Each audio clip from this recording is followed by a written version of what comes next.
After all the painting and stripping jobs, we're finally here in Trastevere at Modo Pneus in Roma to proceed with the spoking of the laced wheels. Let's see how it works.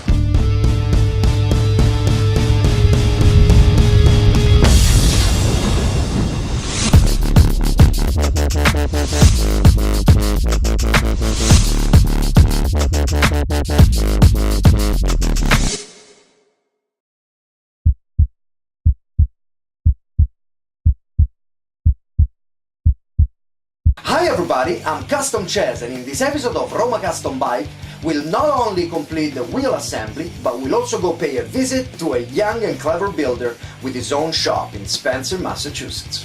So, without further ado, let's begin with the lacing of the wheels. As you know, I'm a big proponent of DIY, but in this occasion I've opted for the help of an expert technician so he could show me how it's done right.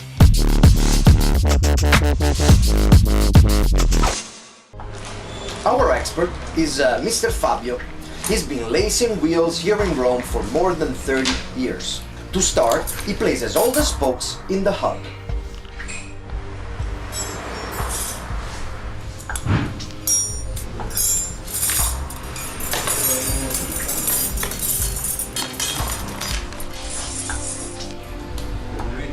After that's done, he gets comfortable to insert each spoke in the rim. At this point, the nipples are screwed in, finger tight.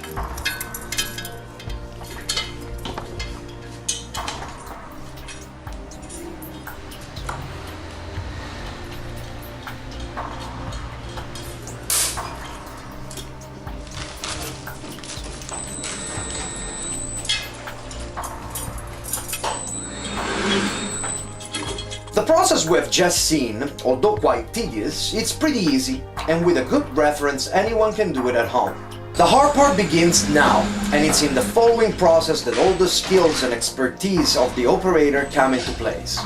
The final alignment must be true and safe. The wheels are a fundamental part for bike handling and safety. That's why I must repeat the warning I usually post at the beginning of the episode.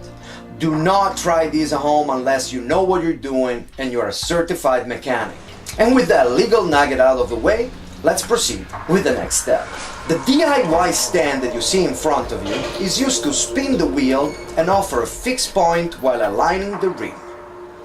It's also used to find out on what spoke or groups of spokes to work on so that the points in the outer circumference of the rim are equally distant from the center.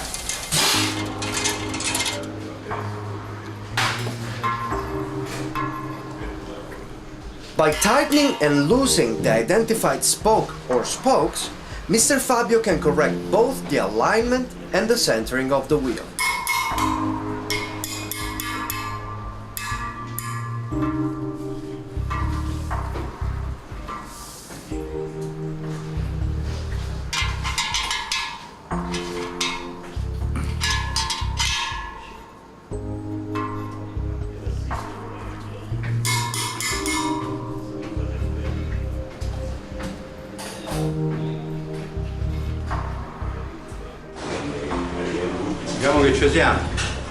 There's an old trick to make sure that the tension is evenly distributed across all the spokes, and it is to tap them with a hand tool.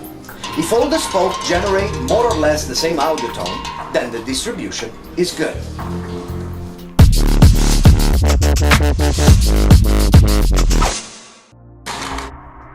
We now can finally put the tires on.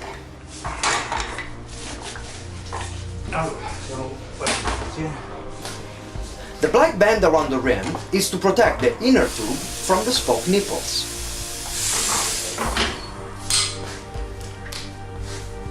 Questo è destro, quindi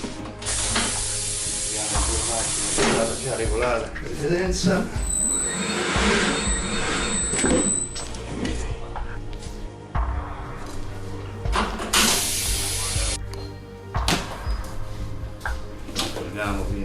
The inner tube is inflated prior to installation to prevent the rubber from sticking and creating folds.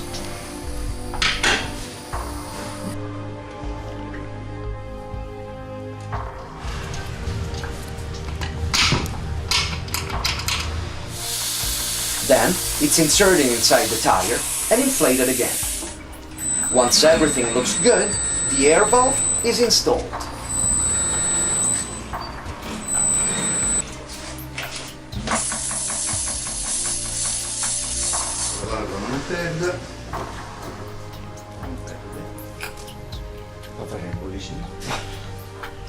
The last process is balancing the wheel. This is done by hanging the wheel, identifying the heavier side, and sticking the right amount of adhesive weights on the opposite side, so to neutralize the imbalance.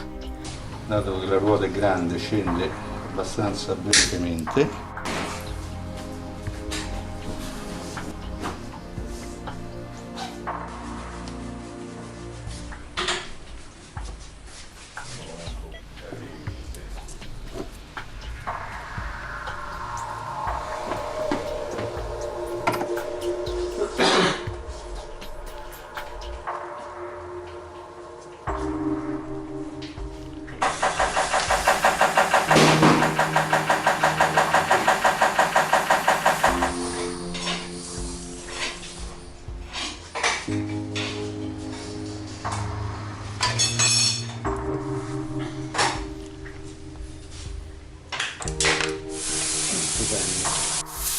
The same thing is done on the front wheel.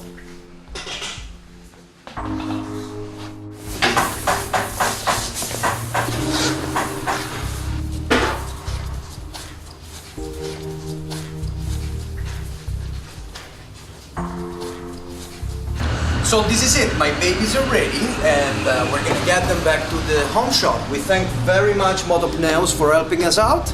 Let's get it on. The process seems so easy, but it's only because it was Mr. Fabio doing it. His skills and expertise really paid off. And now that we're done, I'd like to bring you in the town of Spencer in central Massachusetts and introduce you to Jake, a young builder that 2 years ago has decided to open his own shop, Barnstorm Cycles. Oh, don't push it. Oh, don't push it. Oh, don't push it. Oh, don't push it.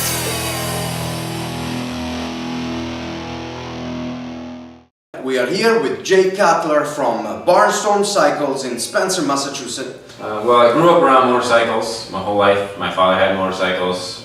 We had a small garage at our home, and so I grew up tinkering and fell in love with them as I grew up, had dirt bikes and whatnot. And when I was about 18, my father and I decided to turn our passion into a business and make a go of it. So we started Barnstorm Cycles. Oh, fantastic. And I see, for example, we have this bike here. This is your bike. Correct. This is what you ride. Will you please describe to me what you have done here and what we got here?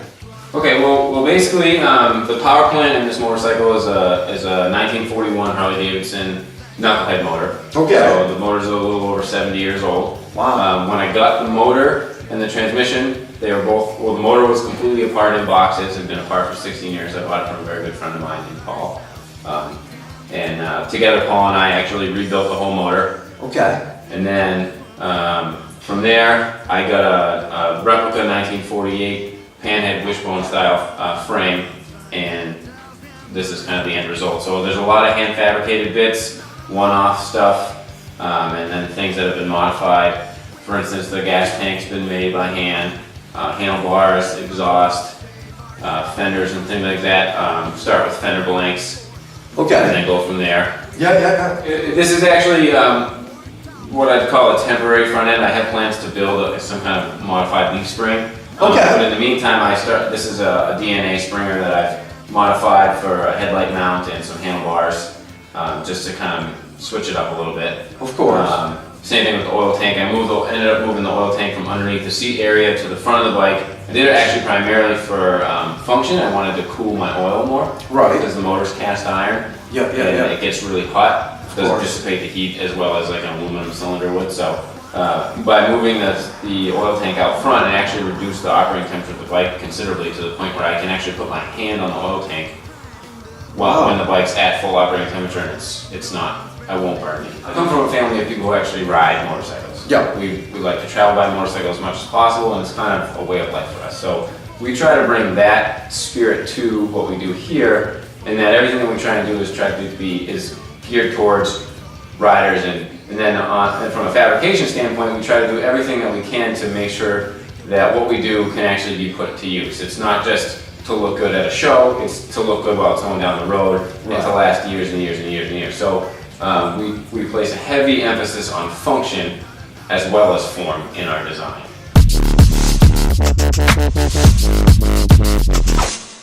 Jake's style, it's awesome. It's fresh, well thought out, radical when needed, but definitely drivable. So check out his site and Facebook page.